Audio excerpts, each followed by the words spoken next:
Ja. Na, guck mal. Ja, doch, da einiges. Da sind wir doch jetzt bei 400.000, oder? Ja, und das ganz ohne Rauchen, ne? Ja, siehst du? Gelee, Junge, nicht rauchen. Stardew Valley, Stardew Valley, Stardew Valley, Stardew Valley, Butch Bop, Stardew Valley, Stardew Valley. Oh yeah. Hallo und herzlich willkommen zurück zu Butch Bob 42 spielen Stardew Valley. Mein Name ist Butch. Und ich bin Bob. Und wir spielen Stardew Valley und wenn euch das gefällt, lasst gerne ein Like da, lasst ein Abo da und aktiviert die Glocke, sodass wir uns auch in allen anderen Episoden, Folgen auf diesen Videos, auf diesem Kanal wiedersehen werden. Mann, jetzt habe ich sogar die Anmo habe ich verkackt. Die Anmo habe ich verkackt. Verkacken getan. Ach Mann. Bob, Ja? wusstest du, dass Bananen Klone sind? Bananen sind Klon. Ach so, ja. Bananen? Also du meinst Bananenpflanzen. Ja, Ja, das wusste ich tatsächlich. das ist krass, oder? Seit eines Urlaubes auf Gran Canaria wusste ich das mal. Beim Besuch einer warst du Bananenplantage. Das ist ja krass. Du warst auf Gran Canaria? Ja. Man denkt Auf man kennt Teneriffa. einen. Ich war noch nie da. Und wie du weißt, meine Eltern waren ja letztens auf Fuerteventura. Das weiß ich tatsächlich. Weil du hast ja den Status meiner Mom gesehen. Genau. Ja. Ja, nee, das wusste Nee, ich krass, tatsächlich. Bananen sind Klone, weil die einfach, weil die keine Kerne haben und dadurch auch nicht gekreuzt werden können und nicht, wie nennt sich das, sich so fortpflanzen. Ja, Sondern die das werden geht einfach, ja, wie Die genau vom- passiert das denn? Man nimmt eine Staude und Genau, also Schritt 2 und wie- Schritt 3 Profit. Nee, also durch, ich glaube, also nennt man es Senker? Quasi Ja, wie Senker, wie Ableger, so in die Richtung. genau. Wie der Bob Silikum, den ich habe, ne? Der ist ja auch. Ja, genau so. Du musst übrigens unbedingt zu Clint. Wir haben super viele Geonen. Ja, Und du ich bist muss Guillaume sowieso Butch. zu Clint, weil meine Goldhacke fertig ist. Und was muss. Achso, ich wollte weiter auf Holzjagd gehen. Ja, mach das mal. Ich habe nämlich jetzt auch noch hier irgendwie Zeug dabei. Jetzt waren wir gar nicht beim Eisfischen, aber das ist auch erstmal egal. Dafür haben Haben wir wir einfach Ebene 100 geschafft. endlich Ebene 100 geschafft. Wenn ihr es nicht gesehen habt, schaut es nochmal hier. Es war wirklich sehr, sehr spannend. Muss ich wirklich sagen. Es war spannend. Sie. Muy spannend. Muy spannend. Was ist hier noch? Das kann hier noch. Das war's übrigens mit meinen Themen. Mehr Ach so. habe ich für die Folge nicht. Okay, ja, dann lass mich Musst du doch noch- einschreiten. Sehr gern. Tatsächlich habe ich vorhin noch ich hoffe, ich habe die Story noch nicht erzählt. Wenn doch, musst du mich entweder bremsen oder so tun, als würdest du sie noch nicht kennen. Okay, Und das zwar schaff geht es um ein Kleidungsstück, welches schon etwas älter ist. Obwohl, wir Aha. können ja auch mal so, Butch, dein ältestes Kleidungsstück? Weißt du das spontan? Also, dass ich So irgendein- selber besitze. Ja, dass du besitzt und auch noch anziehst. Also jetzt nicht irgendwas, so ein T-Shirt, wie manches. Oh, was man ich auch noch so anziehe. irgendwo hinhängen oder sowas. Das, Ich habe leider immer es wird irgendein T-Shirt sein. Tatsächlich. Nee, warte, das habe ich jetzt auch wieder weggeschmissen. Obwohl im Sommer ziehe ich das eine dann doch noch an. Aber wie alt ist das? Das ist eine weiß ich gute nicht. Frage.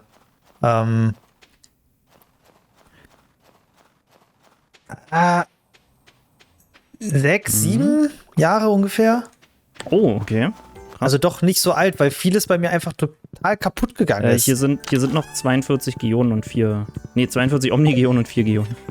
Sehr gut. Viel Spaß bei Clint. Wir sehen uns Dankeschön. heute Abend. Ja, ich hab Zeit. Ja, weil ich habe den einen Tag auch so ein bisschen daran gedacht, weil dann, weiß ich, dann ist irgendein T-Shirt mal so kaputt gegangen oder so und dann habe ich immer so überlegt, okay, wie lange hat das jetzt so gehalten? Und bis vor kurzem ist auch Quatsch, aber Bis vorhin. sehr, ja, weiß ich noch, vor einem Jahr oder so habe ich noch ein T-Shirt besessen und auch manchmal angezogen aus dem Jahre 2003.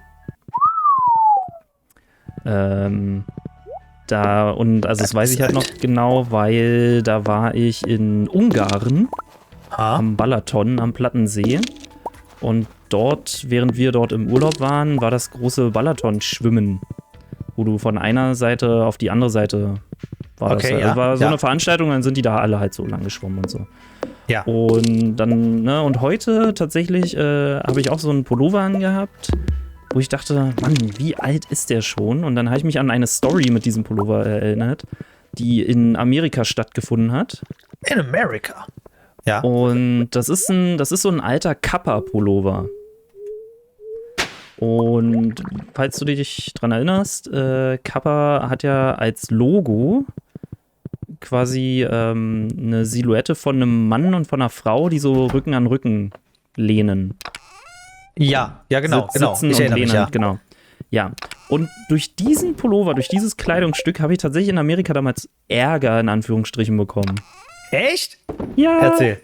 Ey, Krass. ohne Witz, ne? Also musst dir vorstellen, ich war auch noch gar nicht so lang da während meines Austauschjahres und dann komme ich da in einen der Räume halt so rein und dann ist da diese eine Lehrerin und sie guckt mich halt wirklich nur so an und so mit so einem richtig eiskalten Blick und eiskalter Stimme, ich soll gefälligst diesen Pullover ausziehen. Ich so, was, wie, hä, was? Und dann, ja, der ist sexistisch, ich soll ihn sofort ausziehen. Ah, Und ich, also musst dir vorstellen, ich war halt völlig überfordert mit dieser Situation, weil ich das selbstverständlich. Also, weil ich mir dachte, was? Hä? Wie? Also ich dachte erst so, okay, macht sie einen Scherz, aber dafür war sie einfach viel zu ernst und so. Also, Ja. und also ich habe dann nochmal nachgefragt, so jetzt wirklich? Und dann so, ja, na klar, und bla bla. Und ich so, okay, keine Ahnung, habe dann halt diesen Pullover ausgezogen, in meinen Spind gepackt und bin dann den Tag mit T-Shirt halt nur rumgerannt. Und Alter, das habe ich halt meiner Gastmutter dann so erzählt. Und dann so, ey, ich wurde heute quasi, also nicht rausgeschmissen, aber ich wurde dazu aufgefordert, dass ich meinen Pullover doch bitte ausziehen möge und so. Und sie so, hä, was, wieso, welchen Pullover? Und ich so, naja, hier so und guck mal. Und dann, okay, und was hat die gesagt? Also man muss dazu sagen, meine Gastmutter war halt Chefsekretärin dieser Highschool. Ah, okay. Deswegen okay. kannte sie auch diese Person, also Ja. diese Lehrerin. Und ich habe Das dann ist so, ja- ja, das und passt sie ja. meinte, das wäre irgendwie sexistisch oder was auch immer. Und dann hat sie sich das Logo halt so genau angeguckt und meinte so, also sie empfindet das jetzt halt nicht so, aber sie könnte es jetzt, also sie kann sich vorstellen, dass halt andere Personen da irgendwas Sexistisches anscheinend sehen.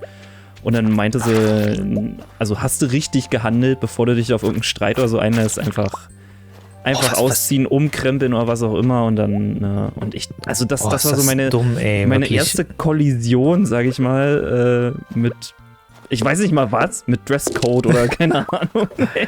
Und das war einfach so weird, ey. Und ich dachte mir so, ey, ganz ehrlich, in Deutschland ist es einfach so scheißegal, was du trägst in der Schule.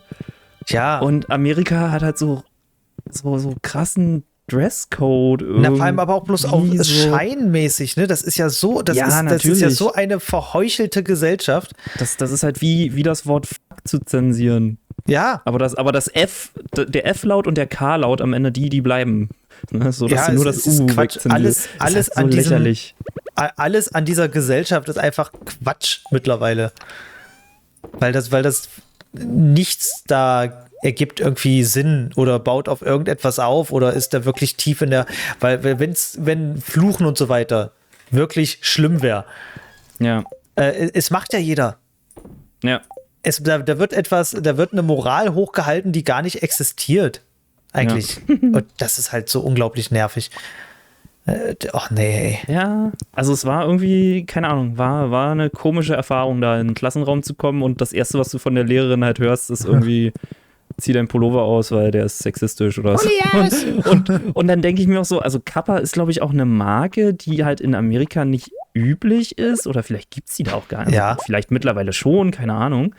Aber bei uns war die halt so, also die ist ja auch ganz normal hier irgendwie. Ja, natürlich. Es ist auch ganz normal. Und ich dachte mir dann so, sie hat halt ja auch gar keine Ahnung, was hinter diesem Pullover und hinter dem Logo und überhaupt so steckt. Also so wie kann sie denn jetzt da irgendwas Sexistisches reininterpretieren oder keine Ahnung, war irgendwie, weiß nicht, war seltsam.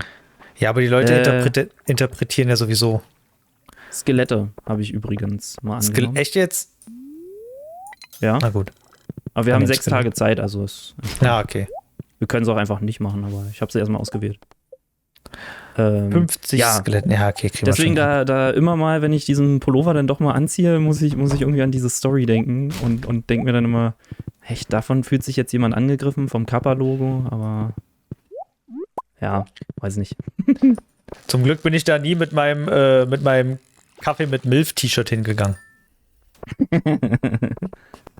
Ich glaube, das ist sogar von Rocket Beans. Ich glaube, die haben das sogar verkauft damals. Kaffee mit, also ich habe das auf jeden Fall Ich habe dir das auch bei gezeigt Rocket damals. Beans gehört. Auch Ja. diese Redewendung, sagen wir es so. Kaffee mit Milf, ey, als ich das gehört habe. Ein Kumpel hat mir das geschickt, hat mir einen Link dazu quasi in dem Shop geschickt und ey, guck dir mal das T-Shirt an. Und ich muss halt allein wegen dieses Wortspiels musste ich so lachen. Weil mir ist das nicht in den Sinn gekommen. Und ich dachte mir die ganze Zeit, warum bin ich nicht darauf gekommen? Eigentlich mache ich doch gerne solchen Blödsinn. Naja, Kaffee mit Milf, super. Ja. Nee, deswegen die Story zum Sexisten-Pullover. Ja, Dann Sexisten. habe ich noch eine andere Story. Ja. Da habe ich jetzt nicht nochmal nachrecherchiert, aber steht schon seit Monaten irgendwie auf dem Themenzettel, dass Neuseeland den Tabakverkauf verboten hat. Oh, Also irgendwann letztes Jahr schon. Und ich bin jetzt letztens nochmal drauf gekommen, weil ich glaube, es war in Dänemark auch jetzt so, aber halt nicht von heute auf gleich, sondern da ist die Abgabe für Tabakwaren oder die Abgabe von Tabakwaren so an Leute, die nach diesem und diesem Jahr geboren wurden, ist die dann quasi untersagt. ja. Also quasi die jetzt sowieso noch rauchen und so, die können halt auch noch Die können irgendwie weiter weiter rauchen, rauchen, bis ja. sie dann eben einfach irgendwann tot sind. Und aber ab jetzt dann so und so alt, an die wird halt nicht mehr verkauft. Also, dass die sich das wahrscheinlich irgendwo anders dann herholen, ja, okay. Ja klar, aber das Aber es ist ist halt so trotzdem, ein du brauchst ja, das ist ja erster- ein extra Aufwand. Das ist auf jeden Fall eine Hürde, die dann auf jeden Fall erstmal da ist. Ja, und das ist halt auch ein erster Schritt in das. dass Ja, der ich denke mir Tabak da komplett aber auch verschwindet. immer, und das ist so ein bisschen schwierig für mich, dann, weil ich das an sich total begrüße, weil ich Zigaretten bäh finde mittlerweile. Ja. Ganz doll bäh. Aber sowas feuert dann natürlich auch immer den Schwarzmarkt an, ne? Ja, stimmt. Und Die das finde ich halt ersten- krass. die Genau, das ersten- ist ja auch diese Diskussion bei Gras zum Beispiel. Irgendwie ist das ja jetzt vom Tisch, die Legalisierung, aber ich habe mich da noch nicht durchgelesen.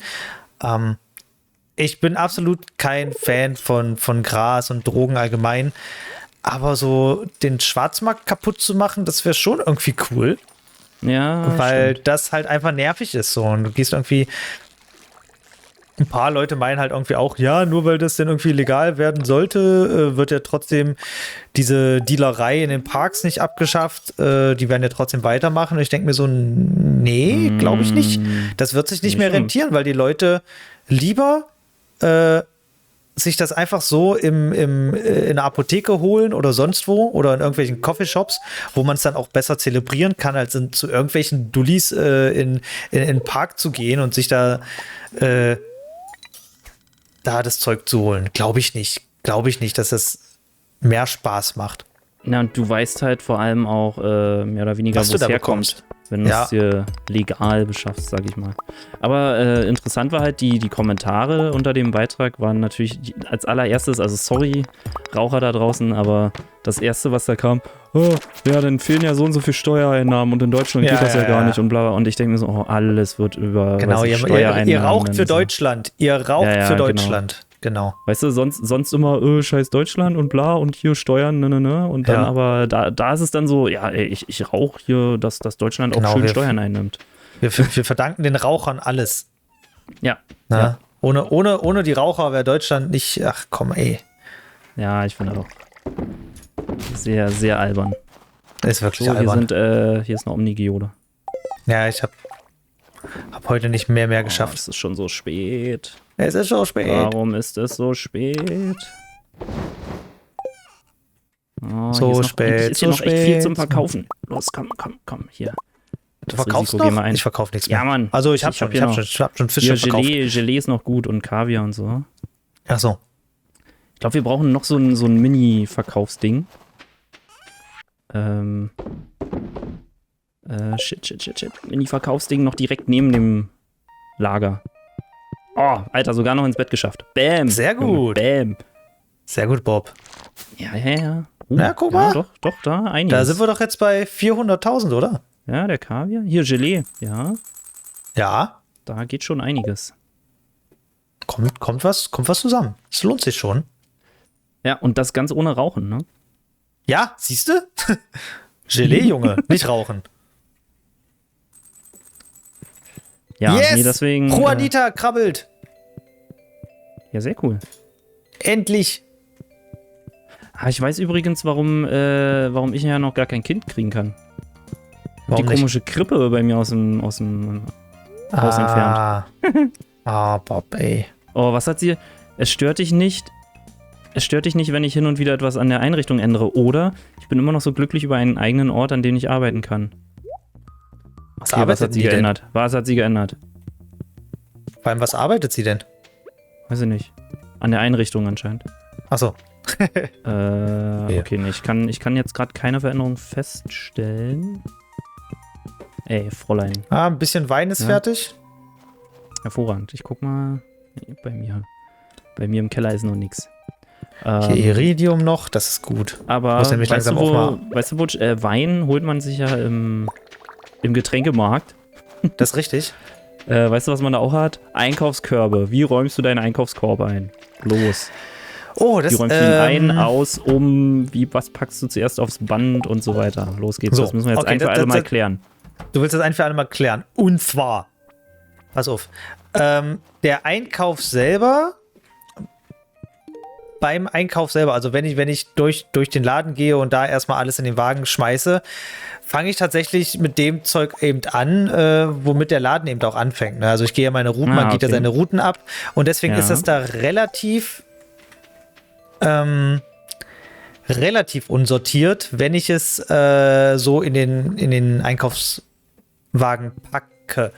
Es wird dann, ich versuche das so insofern zu sortieren, dass ich zum Beispiel alles Tiefgekühlte schon beieinander lege, dass ich jetzt zum Beispiel okay. keine Tiefkühlsachen jetzt auf das frische Gemüse oder so lege. Mhm. So, das mache ich zum Beispiel nicht. Also da versuche ich drauf zu achten. Und ich achte natürlich auch, dass irgendwelche Sachen nicht zerquetscht werden. Ne, ganz klar. So, oder Ja. dass die nicht umfallen können. Und dann kommt halt immer drauf an, was man kauft. So, wenn ich jetzt ans Band gehe, dann gucke ich schon, dass die sperrigen Sachen zuerst so drauf kommen, so diese größeren Sachen, weil ich die ja mittlerweile packe ich alles immer noch mal erst in den Einkaufswagen. Weil gerade bei einem Wocheneinkauf ist es dann so, dass man es nicht schafft, alles gleich in den Rucksack und in die Tüten zu packen. Ja. Beziehungsweise in den Beutel natürlich. Ich benutze ja keine Tüten. Wo kommt man denn da hin?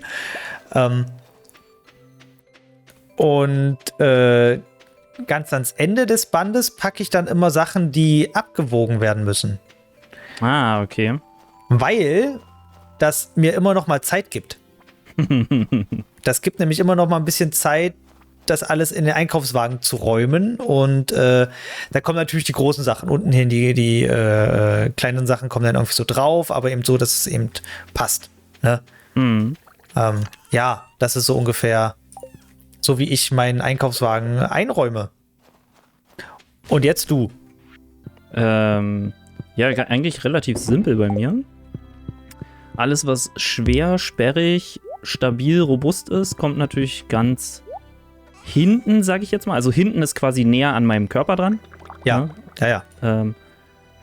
Und alles, was eben so eher ein bisschen zerbrechlich ist oder zermatscht werden kann, so wie zum Beispiel Obst oder, weiß ich nicht, irgendwelche Joghurts, würde ich jetzt vielleicht auch sagen, die jetzt nicht die stabilste Verpackung haben, die kommen nach ganz vorne. Okay. Fertig. Ja, So, das war's schon. der Rest ist halt irgendwie so dazwischen. Und ja, auf dem Band packst du es dann halt, also packe ich es dann genauso halt hin, dass erst die ganzen sperrigen großen Sachen und so, weil du ja dann das danach wieder in den Einkaufskorb räumst. Und ja, und ich finde, das ist die einzig vernünftige Lösung. Weil ansonsten Ja, okay, läufst du halt Gefahr, irgendwelche Sachen zu zerdeppern. Ne? Also ja, wenn nee, du dann doch absolut. Man muss immer gucken, dass die rausnimmst. zerbrechlichen Sachen oben drauf kommen. Irgendwo. Genau. Aber das geht schon. Das geht schon mittlerweile ganz gut. Also, mittlerweile, was rede ich denn da? Na, nee, doch, ich werd besser, weil eigentlich mache ich nicht so Großeinkäufe. Erst seit Ja, kurzem. eigentlich mehr so on demand und lieber öfter und klein. Ich bin eigentlich wirklich so ein Freund von so kleinen öfter Einkäufen, weil ich weiß ja noch nicht, was ich an dem Tag essen möchte meistens. Mhm. Oder was ich brauche oder ob irgendwie gerade was schlecht wird oder was weiß ich, ne? Und dann gehst du halt dann einkaufen, wenn du was brauchst. So, und dieses Wocheneinkauf, da muss ich mir ja überlegen, was ich die ganze Woche essen möchte. Das kann ich nicht. Beziehungsweise kann ich das schon, aber ich halte mich auch nie daran, weil ich mir dann denke, so einen Tag später, gut, das sollte jetzt eigentlich für 2 Tage sein, hat jetzt nur für einen Tag gereicht. Und was will ich heute essen? Dann wäre ja irgendwie das dran, aber darauf habe ich keinen Bock. Ja. Also wird alles über den Haufen geworfen. Ah. Ja, bei mir war es tatsächlich so, dass ich ja eine Zeit lang, habe ich quasi fast neben einem Rewe, könnte man sagen, gewohnt. Ja. Und da habe ich das auch immer gemacht, wenn ich von der Arbeit gekommen bin ich sowieso an diesem Rewe vorbei, hatte immer einen Rucksack dabei und ich habe halt wirklich dann geguckt, okay, was steht auf der Liste? Ja, okay, ich nehme jetzt quasi so viel mit, wie ich halt in meine Hände kriege. Also ich habe nicht mal irgendwie einen Einkaufskorb oder so genommen, sondern einfach so viel, wie ich gerade tragen kann von dem, was auf der Liste steht, und das habe ich dann gemacht und das habe ich halt quasi jeden Tag dann so gemacht. Und hat wunderbar funktioniert. Ja, Also, natürlich. Finde ich auch absolut okay so. Und ja gut, durch Corona und Homeoffice und so komme ich jetzt nicht so oft am Rewe vorbei. Aber nachher zum Beispiel auch, also ich gehe nachher noch in ein Testzentrum und direkt daneben ist halt ein Rewe und dann nehme ich mir halt auch einfach einen Rucksack mit und dann gehe ich da kurz rein und besorge 2 Sachen, die man halt so gerade gebrauchen kann. Genau. Und fertig. Ja, ich finde das andere ist mir einfach auch zu anstrengend. Ja, vor allem, du musst dann ja auch, also wenn du so einen richtig krassen Wocheneinkauf hast, am besten auch mit Getränken und allem, also entweder schleppst du dich dann halb tot oder du musst halt dann doch irgendwie mit dem Auto oder so fahren. Ja, Getränke habe ich ja zum Glück das Problem nicht mehr. Ich Weil trinke du ja einfach alles nichts mehr aus meinem. trinkst. Achso, Ich habe ja meinen Wasserfilter. ja gut, ja. Und dadurch, weil mir selbst wenn mir 1000 Leute sagen würden, dass das irgendwie, weiß ich nicht, ungesund wäre oder sonst was, weiß ich ja nicht, oder irgendwelche Nachteile hätte, die Vorteile überwiegen für mich beim Wasserfilter. Und zwar, ich muss kein Wasser schleppen.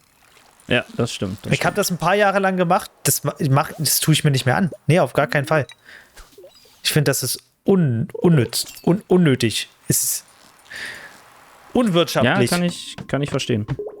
Aber ich meine, mit Wasser unwirtschaftlich. kannst du, mit Wasser oder auch Leitungswasser, kannst du halt auch so viel machen, ne? Tee. Ja, Allein, deswegen. was du an Tee-Variationen dann auch hast, ne?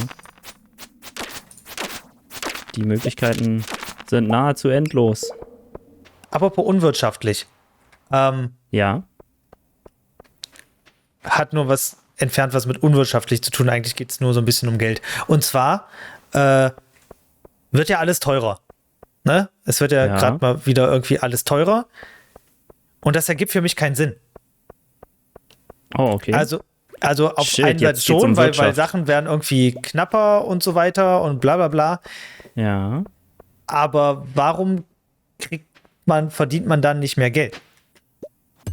Okay, jetzt bewegen wir uns in Inflationsgewässern. Okay. Ja, aber wenn alles teurer wird, dann wird doch auch Arbeitskraft auch teurer. Oder nicht? Da müsste ja die Arbeit, die ich mache, müsste ja dann quasi auch, ich müsste ja dann mehr Geld bekommen, weil ich selber ja auch teurer werde. Schließlich muss ich ja auch mehr für mein Leben gerade bezahlen. Also, weißt du, was ich meine? Ja, aber da spielen halt mehr Faktoren rein als nur Produktionskosten im Sinne von, ich muss Arbeiter bezahlen.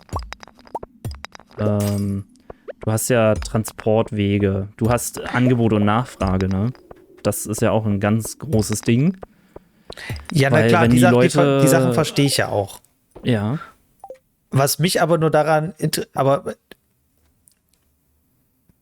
wenn alles teurer wird, irgendwo muss ja es steckt ja trotzdem die Arbeit dann noch weiter hinter. Also diese menschliche Arbeit, diese Arbeitskraft dahinter. Und die wird irgendwie nicht teurer und gar nicht. Naja. Und die Leute, weiß ich nicht, also wie funktioniert denn das? Wo ist denn da in der Kette das, was es jetzt so teuer macht? Na, wir können es ja mal am Beispiel, sagen wir jetzt mal Sonnenblumenöl. Nehmen wir Diesel. Diesel war ein gutes Beispiel. So, jetzt ist Diesel auf einmal teurer geworden. Absurd teurer. Der war ja irgendwie teilweise, also ich weiß nicht, ob es immer noch so ist, keine Ahnung. Aber dass der dann irgendwie teurer war als Benzin. Ja. So, und ich dachte mir, also dadurch, dass ich ja im Autofahr-Game nicht mehr so tätig bin, ich dachte mir so, okay, wie kann das denn sein und bla bla bla. Und dachte mir, ja, Ukraine-Konflikt, irgendwie was, war Erdöllieferungen, keine Ahnung. Also einmal hast du halt das, ne?